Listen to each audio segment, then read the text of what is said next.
Here are a few other database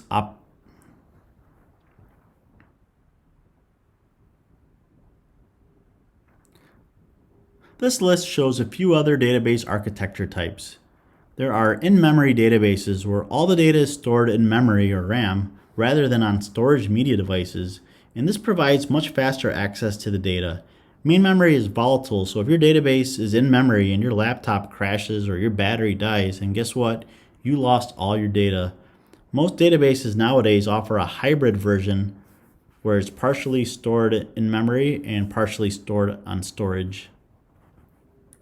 Embedded databases is a database combined with a programming language that executes together when you run the program.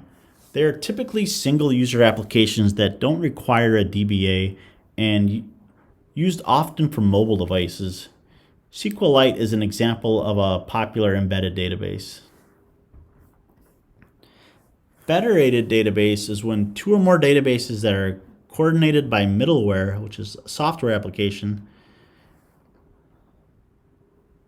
Federal databases are two or more databases that are coordinated by a software application called middleware. And they're autonomous, where they don't interfere with each other, and heterogeneous, where the schemas don't match up or they are ran under different database systems. Federated databases contain a global catalog, global query processors, and a database wrapper which converts queries to be compatible with other databases.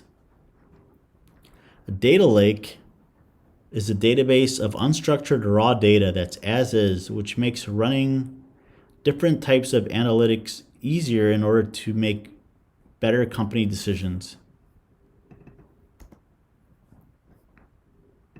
With a data lake, you can create dashboards, visualizations using software like Tableau.